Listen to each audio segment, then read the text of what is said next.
എല്ലാവരും വിളിക്കുന്നുണ്ട്. പക്ഷെ രാജു എന്നെ ഒന്നും വിളിച്ചില്ല.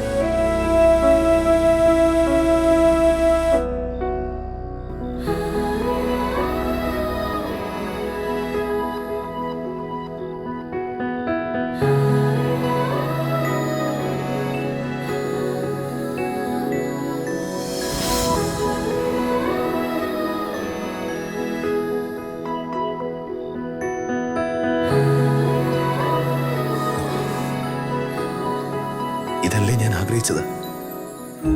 എല്ലാം വർമ്മ സാറിനോട് തുറന്നു പറയാനല്ലേ ഇത്രയും നാളും ഞാൻ കാത്തിരുന്നത്.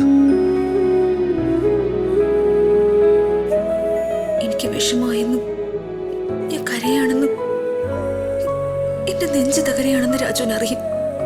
പക്ഷേ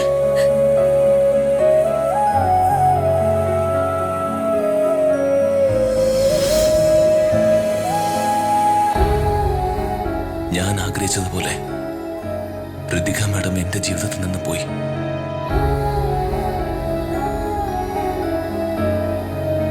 ഇത്രയും നേരമായിട്ടും രാജു എന്നെ വിളിച്ചില്ല, വിളിക്കുകയില്ല. കാരണം രാജുവിന്റെ മനസ്സിൽ ഞാനില്ലല്ലോ.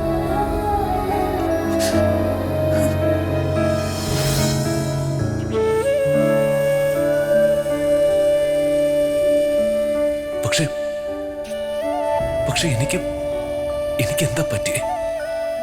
ഞാൻ എന്തിനാ എന്റെ ജീവിതത്തിൽ നിന്ന് ഞാൻ പറിച്ചു കളഞ്ഞ ഋതിക മേഡത്തെ കുറിച്ച് ചിന്തിക്കുന്ന?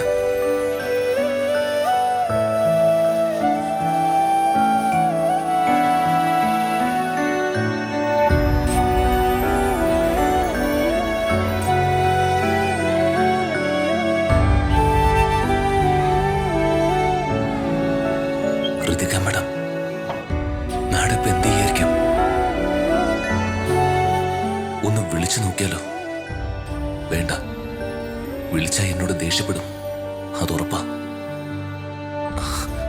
പക്ഷെ എനിക്ക് പ്രഷർ താങ്ങാൻ വയ്യ.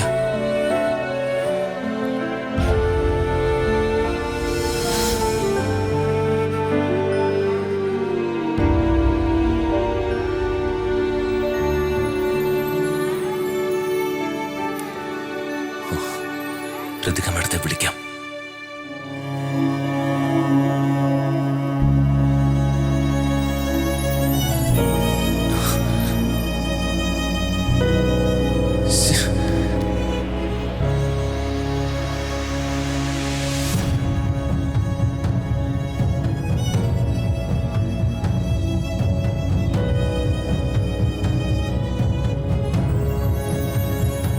വേണ്ടായിരുന്നോ?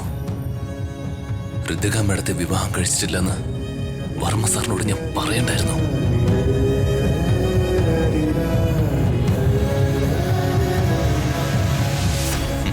ഏയ്, നീ എന്താ രാജു ഇങ്ങനെ ചിന്തിക്കുന്ന? പാടില്ല, ഒരിക്കലും നീ ഇങ്ങനെ ചിന്തിക്കാൻ പാടില്ല. ഋതിക മേഡം വർമ്മ സാറിന്റെ മകളാ.